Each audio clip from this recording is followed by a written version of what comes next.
ಚಿಕ್ಕಮಗಳೂರಿನ ಹೃದಯ ಭಾಗದಲ್ಲಿರುವ ಜಾಗ. ಈ ಜಾಗದ ವಿವಾದ 2-3 ದಶಕದ್ದು. ಜಾಮಿಯಾ ಮಸೀದಿ ಕಮಿಟಿ ನಮ್ದು, ಇಲ್ಲಿರೋದು ಬಡಮಖಾನ್ ಅಂತ ಇದ್ರು. ಮತ್ತೊಂದು ಕಡೆ 1920ರಲ್ಲಿ ನಲ್ಲೂರು ಮಠಕ್ಕೆ ನೀಡಿರುವ ಜಾಗ ಬಡಮಖಾನ್ಗೆ ನಾವೇ ಕೊಟ್ಟಿದ್ವಿ ಅಂತಿದ್ದಾರೆ. ಈ ವಾಚ್ಯ ಕೋರ್ಟ್ನಲ್ಲಿದೆ. ಕಳೆದ 2 ವರ್ಷದ ಹಿಂದೆ ಸರ್ವೆ ನಡೆಸಲಾಗಿತ್ತು. ನಿನ್ನೆ ಜಾಮಿಯಾ ಮಸೀದಿ ಕಮಿಟಿ ಹಾಗೂ ವಕ್ಫ್ನ ಕೆಲ ಅಧಿಕಾರಿಗಳ ನೇತೃತ್ವದಲ್ಲಿ ಯಾವುದೇ ಪೊಲೀಸ್ ಭದ್ರತೆ ಇಲ್ಲದೆ ತೆರವು ಕಾರ್ಯಾಚರಣೆ ನಡೆಸೋಕೆ ಮುಂದಾದ್ರು. ಪೊಲೀಸರು ಆಗಮಿಸಿ ತಕ್ಷಣವೇ ತೆರವು ಕಾರ್ಯಾಚರಣೆ ಸ್ಥಗಿತಗೊಳಿಸಿದ್ರು. ಅದೇ ಸಮಯಕ್ಕೆ ನಲ್ಲೂರು ಮಠದವರು ಅಲ್ಲಿಗೆ ಆಗಮಿಸಿದಾಗ ಕೆಲಕಾಲ ಗೊಂದಲ ನಿರ್ಮಾಣವಾಯಿತು. ತೆರವು ಕಾರ್ಯಾಚರಣೆ ನಡೆದಿದೆ. ಅದು ಈ ಹಿಂದೆ 2012ರಲ್ಲಿ PP ಆಕ್ಟ್ ಅಲ್ಲಿ ಆದೇಶ ಆಗಿತ್ತು. ಇದನ್ನ ಎವಿಕ್ಷನ್ ಮಾಡಬೇಕು ಅಂತೇಳಿ ನಿರ್ಮಲಾ ಪಿ ಶೆಟ್ಟಿ ಏನು ಟೆನೆಂಟ್ ಇದ್ದಾರೆ ಅವರನ್ನ ಎವಿಕ್ಷನ್ ಮಾಡಿಸೋ ಆರ್ಡರ್ಸ್ ಆಗಿತ್ತು, ನಿರ್ಮಲಾ ಪಿ ಶೆಟ್ಟಿ ಮತ್ತು ಹುಕ್ಮಿ ಚಂದ್ ಅವರು. ಆ ಆದೇಶಕ್ಕೆ ಮತ್ತೆ ನಮ್ಮ ಅಡ್ಮಿನಿಸ್ಟ್ರೇಟರ್ ಏನು ಮಾಡಿದ್ರು, 2012ರಲ್ಲಿ 5 ವರ್ಷ ಅವರಿಗೆ ಕಾಲಾವಕಾಶ ಕೊಟ್ಟರು. ಖಾಲಿ ಮಾಡಿಕೊಡ್ಲಿಕ್ಕೆ 5 ವರ್ಷ ಟೈಮ್ ಕೊಟ್ಟರು. 5 ವರ್ಷ ಟೈಮ್ ಕೊಟ್ಟಿದ್ದ ನಂತರ 2017ರಲ್ಲಿ ಅವ್ರು ಖಾಲಿ ಮಾಡಿಕೊಡೋ ಸಮಯದಲ್ಲಿ SP ಅಂಡಮಲೆ ಸಾಹೇಬರು ಇದ್ರು. ಆ ಟೈಮಲ್ಲಿ ಟೈಟಲ್ ಡಿಸ್ಪ್ಯೂಟ್ ಮಾಡಿಬಿಟ್ರು. ಸುಮ್ಮನೆ ಬೇಕು ಅಂತ ಈಗ ಖಾಲಿ ಮಾಡಿಕೊಡೋ ಟೈಮಲ್ಲಿ ಒಂದು ಟೈಟಲ್ ಡಿಸ್ಪ್ಯೂಟ್ ಮಾಡಿದ್ರು. ಡಿಸ್ಟ್ರಿಕ್ಟ್ ಕೋರ್ಟಲ್ಲಿ ಅದು ಟೈಟಲ್ ಡಿಸ್ಪ್ಯೂಟ್ ಅಂತೇಳಿ ಆದೇಶ ಆಯಿತು. ನಂತರ ನಾವು ಆ ಆದೇಶದ ವಿರುದ್ಧವಾಗಿ ಮಾನ್ಯ ಉಚ್ಚ ನ್ಯಾಯಾಲಯ ಬೆಂಗಳೂರು ಕರ್ನಾಟಕ ಹೈಕೋರ್ಟಲ್ಲಿ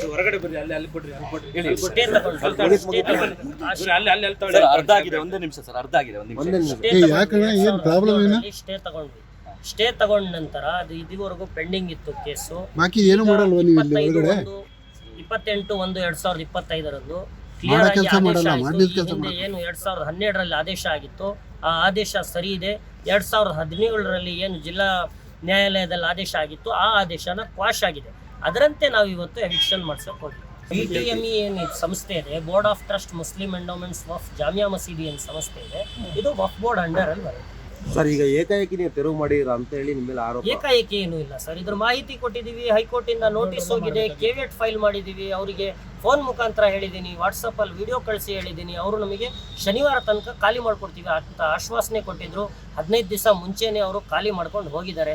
ಸುಮ್ಮನೆ ಒಂದು 4 ವಸ್ತಿಟ್ಟು ಕ್ರಿಯೇಟ್ ಮಾಡ್ತಿದ್ದಾರೆ ಅಷ್ಟೇ. ಆಲ್ರೆಡಿ ಅದು ಖಾಲಿ ಇತ್ತು. ಇನ್ನು ಈ ತೆರವು ವಿವಾದದಿಂದ ಕಾಫಿನಾಡು ಚಿಕ್ಕಮಗಳೂರು ನಗರ ಬೂದಿ ಮುಚ್ಚಿದ ಕೆಂಡದಂತಾಯಿತು. ನಂತರ ಗೊಂದಲ ಉಂಟಾಗುವ ಸಾಧ್ಯತೆಯಲ್ಲಿ SP ಪ್ರತ್ಯೇಕ ಸಭೆ ನಡೆಸಿದ್ರು. ಬಿಜೆಪಿ ಹಿಂದೂ ಪರ ಸಂಘಟನೆಗಳು ತೆರವನ್ನ ತೀವ್ರವಾಗಿ ವಿರೋಧಿಸಿದ್ವು. ಅಲ್ಲಿದ್ದ ಹೋಟೆಲ್ ಹಾಗೂ ಅಂಗಡಿಯನ್ನ ತೆರವು ಮಾಡಿದವರೇ ಕಟ್ಟಿಕೊಡಬೇಕು, ಇಲ್ಲದಿದ್ರೆ ನಾವೇ ನಿರ್ಮಿಸ್ತೀವಿ ಅಂತ ಆಕ್ರೋಶವನ್ನ ಹೊರಹಾಕಿದ್ರು. ಚಿಕ್ಕಮಗಳೂರಿನಲ್ಲಿ ಕಾಂಗ್ರೆಸ್ ಸರ್ಕಾರದ ಮತ್ತು ಕಾಂಗ್ರೆಸ್ ಸರ್ಕಾರದ ಕೆಲವು ಗೂಂಡಾಗಳು ಅದು ವಕ್ಫ್ ಬೋರ್ಡ್ ಮುಖಾಂತರ ಚಿಕ್ಕಮಗಳೂರಿನ ಹೃದಯ ಭಾಗದಲ್ಲಿರ್ತಕ್ಕಂಥ ನಲ್ಲೂರು ಮಠಕ್ಕೆ ಸೇರಿರ್ತಕ್ಕಂಥ ನಲ್ಲೂರು ಮಠದ ಮನೆ ಅಂತಲೇ ನಾವು ಚಿಕ್ಕಮಗಳೂರು ಅವರೆಲ್ಲರೂ ಕರಿತೀವಿ. ಇವರು ಕೆಲವರೆಲ್ಲ ಸೇರಿಕೊಂಡು ಸಗೀರ್ ಅಹಮದ್ ಕಾಲದಿಂದ ಅದಕ್ಕೆ ಬಡ ಮಕಾನ್ ಅಂತ ಹೆಸರಿಟ್ಕೊಂಡಿದ್ದಾರೆ. ಆದರೆ ಆ ಚಿಕ್ಕಮಗಳೂರಿನ ಜನತೆಗೆ ಗೊತ್ತಿರ್ತಕ್ಕಂಥದ್ದು ಅದು ನಲ್ಲೂರು ಮಠದ ಮನೆ ಅಂತೇಳಿ. ಅಲ್ಲಿ ಹೋಟೆಲ್ ಉದ್ಯಮವನ್ನು ಮಾಡ್ತಿರ್ತಕ್ಕಂಥ ಮತ್ತು ಹಲವಾರು ಅಂಗಡಿಗಳನ್ನ ಇಟ್ಕೊಂಡಿರ್ತಕ್ಕಂಥ ನಮ್ಮ ಹಿಂದೂಗಳ ಅಂಗಡಿಗಳು ಮತ್ತು ಹೋಟೆಲ್ಗಳನ್ನು ಇವತ್ತು ಬೆಳಗಿನ ಜಾವ ಸುಮಾರು 5:30-6 ಗಂಟೆಯಿಂದ 7-7:30 ತನಕ 1-1:30 2 ಗಂಟೆಗಳ ಕಾಲ ಚಿಕ್ಕಮಗಳೂರಿನ ಆ ಬಡ ಮಕಾನಿಗೆ ಸೇರುವಂಥ ಕೆಲವು ಅಲ್ಪಸಂಖ್ಯಾತ ಮುಖಂಡರುಗಳು ಮತ್ತು ಈಗಾಗಲೇ ADC ಅವರು ಮತ್ತು SP ಅವರು ಹೇಳಿದಾಗೆ ವಕ್ಫ್ ಬೋರ್ಡ್ನ ಕೆಲವು ಅಧಿಕಾರಿಗಳು ಸೇರಿ ಏಕಾಏಕಿ ಅದನ್ನು ಡೆಮಾಲಿಷ್ ಮಾಡುವಂಥ ಕೆಲಸಕ್ಕೆ ಕೈ ಹಾಕಿದ್ದಾರೆ.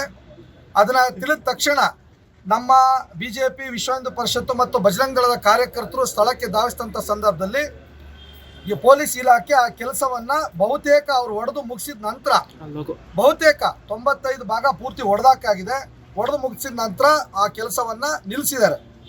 ಇದಕ್ಕೆ ನಮ್ಮ ಆಕ್ಷೇಪಣೆಯೊಂದಿಗೆ ನಾವಿವತ್ತು ಮಾನ್ಯ ಪೊಲೀಸ್ ವರಿಷ್ಠಾಧಿಕಾರಿಯರ ಕಚೇರಿಗೆ ಬಂದಿದ್ದೀವಿ. ನಮಗೆ ನ್ಯಾಯ ಬೇಕು ಅಂತೇಳಿ ಕೇಳಲಿಕ್ಕೆ ಸನ್ಮಾನ್ಯ ಪೊಲೀಸ್ ವರಿಷ್ಠಾಧಿಕಾರಿಗಳವರು ಈಗಾಗಲೇ ಹೇಳಿದ್ದಾರೆ, ಅವ್ರನ್ನೂ ಕರೆಸಿ ವಿಚಾರಣೆಯನ್ನು ಮಾಡಿ ಇದು ಹೈಕೋರ್ಟ್ನಲ್ಲಿ ಇರ್ತಕ್ಕಂಥದ್ದಾವೆ, ಇದಕ್ಕೆ ನಾವು ಇದ್ರ ಇಂಟರ್ಫಿಯರ್ ಆಗ್ಲಿಕ್ಕೆ ಬರೋದಿಲ್ಲ, ಅದು ವಕ್ಫ್ ಬೋರ್ಡ್ ಸಂಬಂಧಪಟ್ಟಿದ್ದು ಅಂತೇಳಿ ಅವ್ರು ತಿಳಿಸ್ಯಾರೆ. ನಮ್ಮ ಪ್ರಶ್ನೆ ಇಷ್ಟೇ ಇರೋದು, ವಕ್ಫ್ ಬೋರ್ಡ್ಗೆ ಏನು ಈ ದೇಶದಲ್ಲಿ ಬೇರೆ ಕಾನೂನು ಇದೆಯಾ?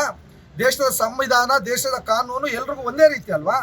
ಏಕಾಏಕಿ ಗೂಂಡಗಳ ರೀತಿಯಲ್ಲಿ, ಏಕಾಏಕಿ ದರೋಡೆಕೋರರ ರೀತಿಯಲ್ಲಿ ಬೆಳಗಿನ ಜಾವ 5:30-6 ಗಂಟೆಗೆ ಸುಮಾರು 200-250 ಜನ ಮುಸಲ್ಮಾನ ಯುವಕರು ಇವತ್ತು ಬಂದು ವಕ್ಫ್ ಬೋರ್ಡ್ ಅಧಿಕಾರಿಗಳು ನಿಲ್ಲಿಸ್ಕೊಂಡು ಆ ಒಂದು ಆ ಕಟ್ಟಡವನ್ನು ಧ್ವಂಸ ಮಾಡ್ತಾರೆ ಅಂತಂದರೆ ಇದು ದರೋಡೆ ಮಾಡಿದ್ದಾರೆ. ಅಲ್ಲಿರ್ತಕ್ಕಂಥ ವಸ್ತುಗಳು ಚೆಲ್ಲಪಿಲ್ಲಿ ಆಗಿದೆ, ಅಲ್ಲಿರ್ತಕ್ಕಂಥ ಅವರು ವ್ಯಾಪಾರ ಮಾಡಿಟ್ಟಿರ್ತಕ್ಕಂಥ ಹಣ ಕಳೆದೋಗಿದೆ, ಆ ಬಿಲ್ಡಿಂಗ್ ನಾಶ ಮಾಡಿದ್ದಾರೆ. ಇದೆಲ್ಲದು ನೋಡಿದರೆ ಇದೊಂಥರ ತುಗಲಿಕ್ ಆಡಳಿತದಲ್ಲಿ ನಾವೆಲ್ಲರೂ ಇವತ್ತು ಈ ದೇಶದಲ್ಲಿ ಈ ರಾಜ್ಯದಲ್ಲಿ ನಾವು ವಾಸ ಮಾಡ್ತಾ ಇದ್ದೀವಿ ಅಂತೇಳಿ ನಮ್ಗೆ ಅನ್ನಿಸ್ತಾ ಇದೆ. 6:30-7 ಗಂಟೆ ಸುಮಾರು ನಮ್ಮ ಬಸವನಹಳ್ಳಿ ಪೊಲೀಸ್ ಠಾಣಾ ವ್ಯಾಪ್ತಿಯಲ್ಲಿ ಇರ್ತಕ್ಕಂಥ ಬಡಾ ಮಕಾನ್ ಹಿಂದೆ ಇರ್ತಕ್ಕಂಥ ಜಾಗದಲ್ಲಿ ಕೆಲವೊಂದು ಶಾಪ್ಸ್ ಇತ್ತು.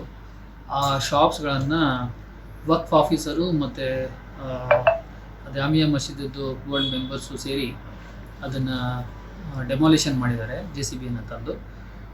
ಸೊ ಇದಕ್ಕೆ ಸಂಬಂಧಪಟ್ಟ ಹಾಗೆ ಇಮಿಡಿಯೇಟಾಗಿ ನಮ್ಮವರು ಹೋಗಿ ಅದು ಮಾಡಬೇಕಾದ್ರೆ ನಿಲ್ಲಿಸಿಬಿಟ್ಟು ಅಲ್ಲಿ ಮತ್ತೆ ಬೇರೆ ಥರದ ಯಾವುದೇ ಥರದ ಘಟನೆಗಳಾಗಬಾರ್ದು ಅಂತೇಳಿ ಪೊಲೀಸ್ ಡಿಪ್ಲಾಯ್ಮೆಂಟು ಅದನ್ನೆಲ್ಲ ನಾವು ಮಾಡ್ಕೊಂಡಿದ್ದೀವಿ.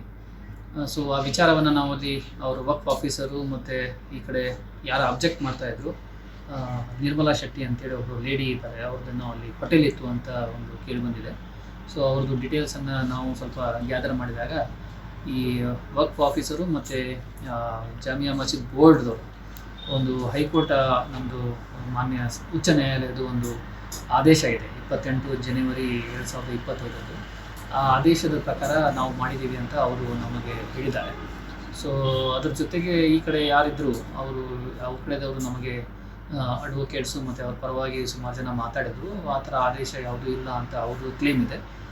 ಸೊ ಅದಕ್ಕೆ ಸಂಬಂಧಪಟ್ಟಂಗೆ ಹಿಂದೂ ಸಂಘಟನೆಯವರು ಮತ್ತು ಅವ್ರು ಯಾರು ಪೆಟಿಷನರ್ಸ್ ಇದ್ದಾರೆ, ಅಪೆಲೆಂಟ್ ಯಾರಿದ್ದಾರೆ ಇದರಲ್ಲಿ ಯಾವುದು ಈ ಆದೇಶದಲ್ಲಿ ಯಾರು ರೆಸ್ಪಾಂಡೆಂಟ್ಸ್ ಇದ್ದಾರೆ 11 ಜನ ರೆಸ್ಪಾಂಡೆಂಟ್ಸ್ ಇದ್ದಾರೆ. ಅದರಲ್ಲಿ ನಿರ್ಮಲಾ ಶೆಟ್ಟಿ ಅವರು ಒಬ್ಬರು.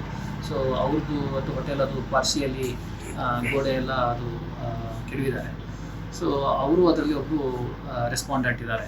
ಒಟ್ಟಾರೆ ಬಡಮಕಾನ್ ವರ್ಸಸ್ ನಲ್ಲೂರು ಮಠದ ಜಾಗದ ವಿವಾದದ ಬಳಿಕ ಕಾಫಿನಾಡು ಚಿಕ್ಕಮಗಳೂರು ನಗರಕ್ಕೆ ಪಶ್ಚಿಮ ವಲಯ ಐಜಿಪಿ ಅಮಿತ್ ಸಿಂಗ್ ಭೇಟಿ ನೀಡಿ ಮಾಹಿತಿ ಕಲೆ ಹಾಕಿದ್ದು ನಗರದಲ್ಲಿ ಬಿಗಿ ಪೊಲೀಸ್ ಬಂದೋಬಸ್ತ್ ಕೈಗೊಳ್ಳಲಾಗಿದೆ. Danny, public next, Chikkamagaluru.